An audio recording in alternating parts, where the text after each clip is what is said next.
This is CBC Winnipeg News.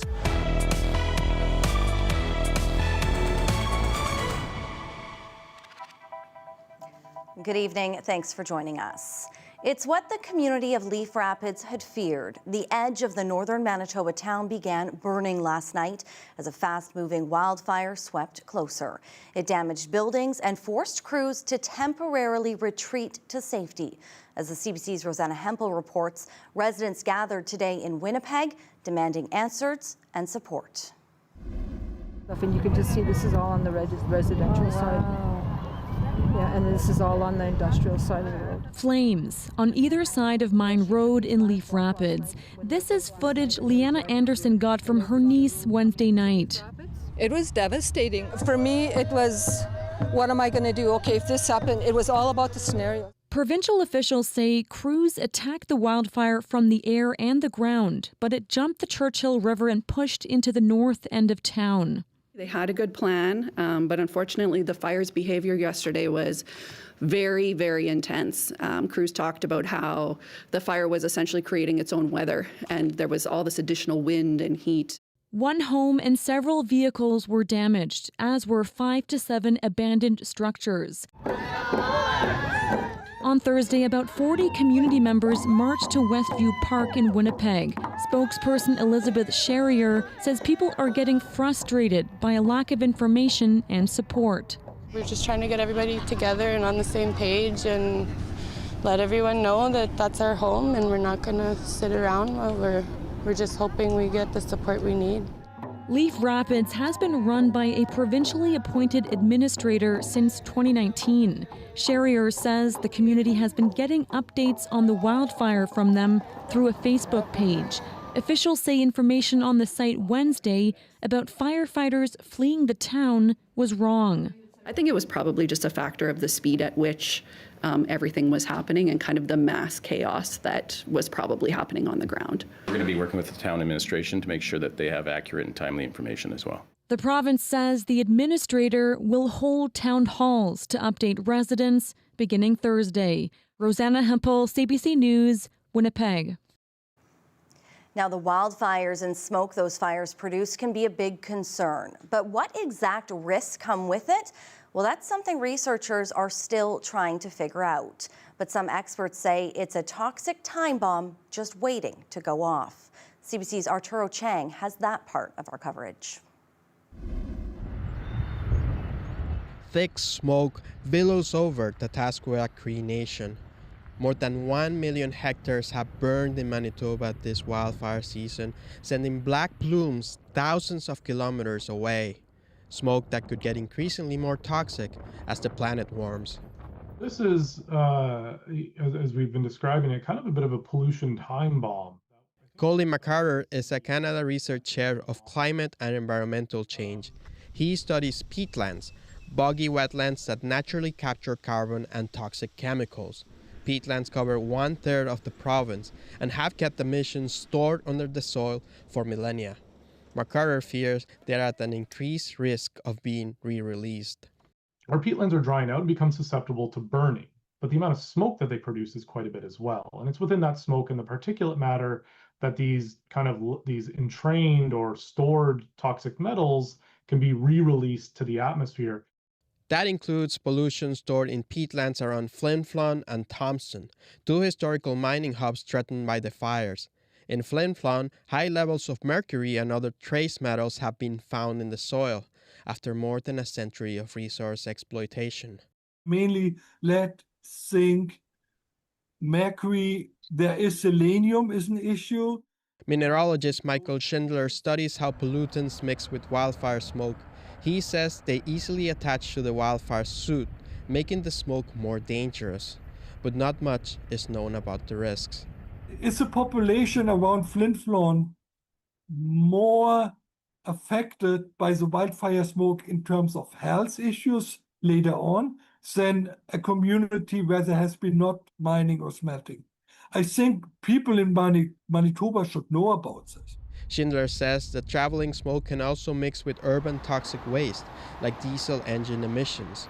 He would like to see governments invest more on researching what's in the smoke, Manitoba says it's looking into expanding air quality monitoring and for more ways to keep the air clean. Arturo Chang, CBC News, Winnipeg. Now, the smoky conditions mixed with hot weather is not only hard on people, it can be hard on animals too. Farmers say it's taking a toll on livestock this summer. CBC's Chelsea Kemp has more. Manitoba's skies have been thick with wildfire smoke for more than 30 days this growing season, prompting air quality warnings for those who breathe it in. While the haze has helped regulate temperature for crops, it's taking a toll on livestock. You know, cattle can get heat stressed, and when they're heat stressed, they pant, and then they're taking more smoke into their lungs. So, it can affect them negatively. Winnipeg veterinarian Jonas Watson says, while his city clients can go inside to escape the smoke, livestock often doesn't have that option. That means animals like horses and cows are exposed, and the smoky air can hurt their eyes and lungs. Certainly that can irritate the respiratory system, potentially predisposing to upper and lower respiratory infections, including pneumonias, which can be quite compromising and economically significant to producers. Pipestone area producer Melissa Atchison says on her farm, they're doing what they can to keep livestock safe. That means limiting activities like moving or vaccinations during smoky and hot days to keep animals from added stress. We have a lot of different things that we can do from a management perspective to help, make them feel a lot better through this, just the same as we do as humans. Keystone Agricultural Producers President Jill Verwey says the high temperatures and smoke are also impacting farmers who need to work long hours outdoors. It's been a real combination of, I think the heat and humidity being outside probably has a big impact on producers' health as well, and just well-being and being out in that heat. Watson says it could take months or even years to see the long-term impacts of smoke on livestock. But for farmers, the biggest concern right now is drought. Chelsea Kemp, CBC News, Winnipeg. A Manitoban is among the 3 workers trapped deep inside the Red Chris mine in northern BC. Efforts are underway to remove about 30 meters of debris that's blocking access to them. Newmont Corp, which operates the mine, says the workers are sheltering in safe refuge bay stocked with food and water. They're from BC, Manitoba, and Ontario. They were reportedly about 600 meters deep in the tunnel when a pair of rock falls trapped them Tuesday. The mine has multiple self-contained refuge bays. Each one contains enough supplies to support 16 people for at least 3 days. It was a police pursuit that spanned 2 provinces and ended in a deadly police shooting. Now the man behind the wheel has been sentenced to 4.5 years in prison. David Frank Burling drove a stolen truck from Saskatchewan to Manitoba, leading police on a chase that went from Winnipeg to southern Manitoba. Police caught up with him in Otterburn, where he rammed the truck into one of their cruisers. Officers opened fire, and one of Burling's passengers was killed. He continued driving to a gas station in Niverville, where he left the wounded man and another female passenger and jumped into a car to escape the scene with another woman. The pair were later arrested in Saskatchewan. Manitoba's NDP have nominated a candidate for an upcoming by-election in the Spruce Woods constituency.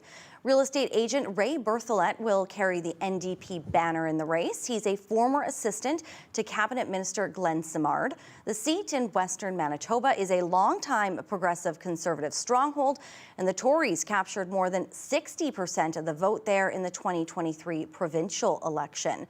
The Tories have chosen Colleen Robbins, a longtime party volunteer, while the Liberals have selected teacher Stephen Reed. A date for the by-election has not been set, but under provincial law, it must be held by September 16th. All right, so let's bring in Riley Lachak. And Riley, we've been talking a lot about air quality because of all that smoke. What's it like up north where we're seeing the most of those fires? Well, we have seen air quality warnings reintroduced in parts of northern Manitoba. Brittany, I want to show you on visible satellite because we can get a really good look at this because of the clearing that we've seen today of this smoke plume stretching back from Saskatchewan through central Manitoba. And more of a shift in winds has helped keep that out of the south again, but you can see how this has really been picked up by our upper level winds and is being redistributed by this area of low pressure that's stalled out over Hudson Bay right now. So that's what's led to those mornings continuing into parts of northern Manitoba. Mostly sunny skies today. Couple little stray passing showers into parts of southern Manitoba as we get through the evening tonight. Do expect chance of an isolated shower or an isolated thunder shower here and there. 25.9 degrees in Winnipeg. Let's round that up to 26 this afternoon. 24s and 25s across the rest of the south. Looking at 31 by the time we get to the afternoon. Maybe a couple of fog patches first thing in the morning. And we're looking at very humid conditions as we head into the weekend. I'll have more on that when I come back. All right. Thank you, Riley. Welcome. Why Winnipeg police are targeting one neighborhood in hopes of putting an end to the rising crime rate there. How they're stepping up, we'll tell you straight ahead.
Winnipeg police are increasing patrols and safety checks in Osborne Village.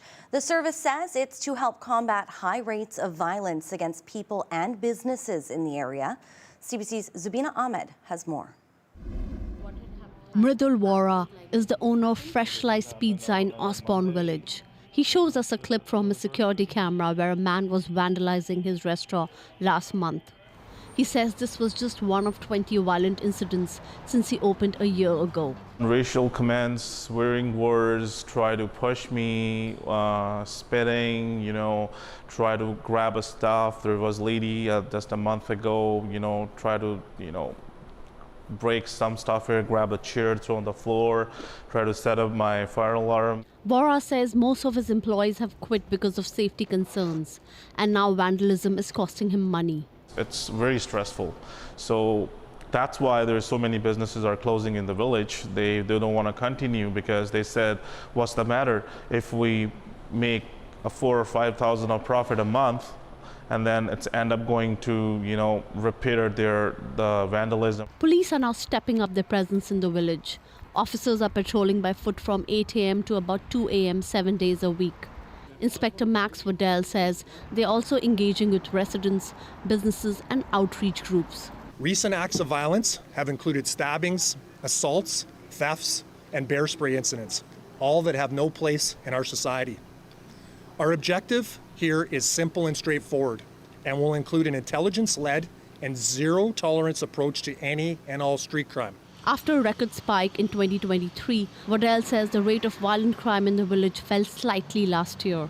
We, as a community and police, have successfully achieved a 12% reduction in violent crime in 2024, and it is appearing that in 2025 we're going to be reaching the same numbers. I do note that, however, assaults in this area are up 44% in this year. Waddell says the extra patrols will be reassessed in the fall. Zubina Ahmed, CBC News, Winnipeg. An Ontario judge has acquitted 5 former World Junior hockey players in a high-profile sexual assault case. She determined the complainants' allegations against the men lacked credibility. Ali Shiasin has more on the decision and reactions to it. It is a landmark ruling in what was already such a high-profile case, given the accusations and the former NHLers who were accused here. Today, there's both relief and outrage. This morning, EM supporters shouted down the accused for one last time as each walked into court to learn their fate. They had supporters too. Not guilty! That was ultimately Justice Maria Caricia's decision, and it was clear from the outset, early in her ruling, reading, quote, "I conclude that the Crown cannot meet its onus on any of the counts before me." Outside court, defense attorneys spoke to the media. Justice Caricia rejected EM's claims of fear and her claims of non-consent.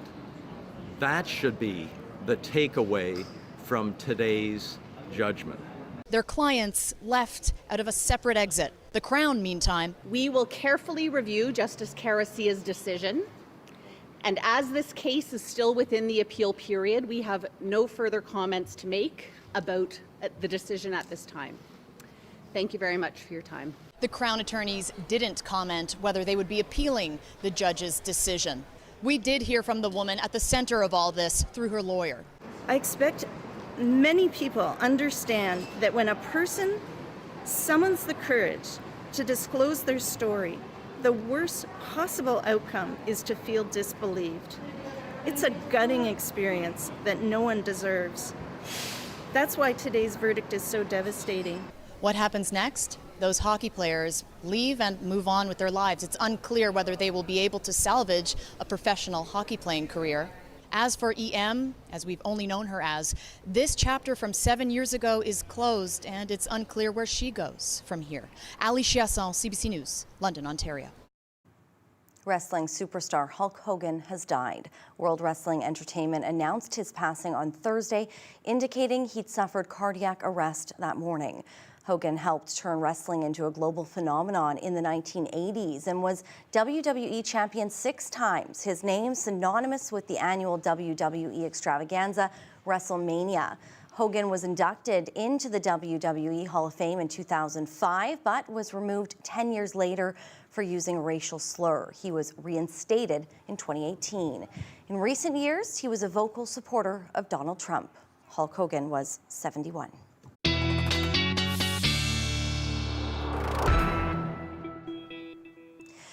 Boy, oh boy, it has been hot, it has been humid, it has been smoky, and despite having a little bit of rain this weekend, for the most part, it's been very, very dry. Yes, the rain that we have seen over the last couple of days, even barely putting a dent in how much rain and how much short we are from that normal amount of rainfall that we should be getting. That's where I'm going to start. I want to give you a bit of a comparison here. So this is from May 1st to July 23rd up to yesterday. And this is rainfall to date compared to what we saw up to this time, July 23rd of last year. So a couple places just to compare here. So Winnipeg, so far just over 70 millimeters of rain. Normally we should be getting somewhere around that 250 millimeter mark by this time in this 3-month period here. 2024, bit of a wet one, 331 millimeters. So almost 5 times last year what we've seen so far this year in terms of rainfall. Dauphin 113 millimeters, about 50% of what we saw at this time last year, and Thompson just 64 millimeters of rain. That's well short of where we were last year, and obviously well short of normal for this time of the year. So that just gives you a bit of a snapshot of where we are in terms of rainfall, and I don't have a lot of good news in the forecast in terms of that good soaking rain that we need. Closer to the surface, high pressure, nice and clear today because of that, but I am watching our next feature that moves in as we get through Friday. First thing in the morning, we start to get some cloud cover, some rain into northern Manitoba, this courtesy of an area of low pressure into Saskatchewan. This mainly impacts northern Manitoba, but as this warm front crosses the province as we get through the later afternoon into the evening on Friday, this could produce some thunderstorms and some pretty severe thunderstorms as we get into the evening hours overnight into Saturday morning. We'll talk about the impacts of that in just a second, but as we get through the evening, just know that we could run into some rumbles of thunder or some heavy downpours at the very least as we get into the overnight hours into Saturday morning. In behind that, some very, very hot and humid air for the day on Saturday. Then this cold front in behind this sweeps through, and this could trigger another round of thunderstorms as we get overnight Saturday into Sunday. So a bit of an unsettled weekend coming our way. I'm not suggesting that we're looking at thunderstorms everywhere, but we could be looking at some potentially strong thunderstorms into parts of the province as we get through the weekend. So up to 10 millimeters of rain in parts of northern Manitoba. I do want to talk about the risk of thunderstorms pretty broadly across the province into the afternoon, looking at hail up to the size of golf balls, some very strong wind gusts, and even some tornadic activity possible as we get into the afternoon tomorrow. So keep your eyes on the skies. Very hot, very humid. 31 tomorrow afternoon in Winnipeg. Brittany, closer to 40 with the humidity. Thank you, Riley. You're welcome. The Manitoba Museum has launched a new tool to help teach Anishinaabe-Moan, the language spoken by the Anishinaabe people. Amik, Amikwak. Anishinaabe-Moan with Amik is an interactive online language learning game. It focuses on teaching the names of animals native to Manitoba and found throughout the museum's galleries. It says the goal is to increase access, promote language preservation, and deepen cultural understanding. How one Canadian music icon is helping fight food insecurity across Canada and in Manitoba. More on that straight ahead.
She's a Canadian singing superstar. She's fought her way to the top of music charts, but now she's helping in a different fight.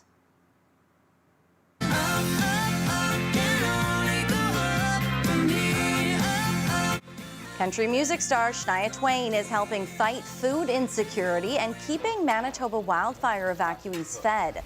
Twain made a $15,000 donation to help increase refrigeration space at Community Helpers Unite. The nonprofit says the 40-foot refrigerated shipping container will help expand its meal output by hundreds per day. The group is currently making more than 6,000 meals daily for wildfire evacuees. It's all part of her foundation's goal to fund 375,000 meals nationwide.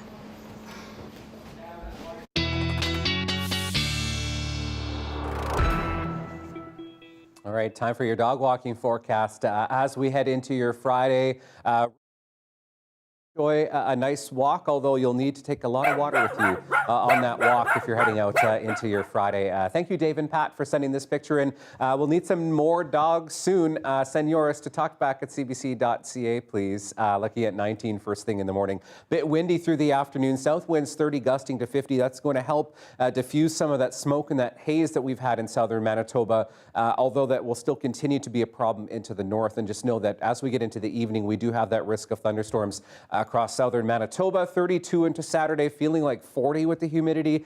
Kind of a gross feeling day into Saturday, 27 into Sunday with the risk of thunderstorms as well, and temperatures moderating as we get into next week. Well, from the Golden Boy to the long gone streetcars, it is a glimpse into a past era of Winnipeg. Now these old videos have come to light, showing the city in a different time. It's tonight's Daily Lift.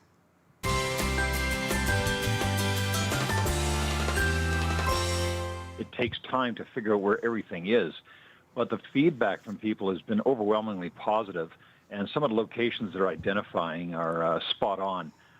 So it's really quite enjoyable. That's film enthusiast Francois Arsenault. He was gifted this roll of video from a friend and has been working on restoring it. The footage is from 1960s in Winnipeg. Get this, it spent decades sitting in an empty storage locker in Vancouver, and now, for the first time ever, the reels are being seen by the world. He says capturing and restoring old videos like these is important for future generations. Do you recognize any of this? I do. He also said he knew it was Winnipeg because there was so much snow on the ground when he first That would give it away. No snow That now. would give it away. Maybe snow cones. Yeah. We will see you tomorrow. Have a great night.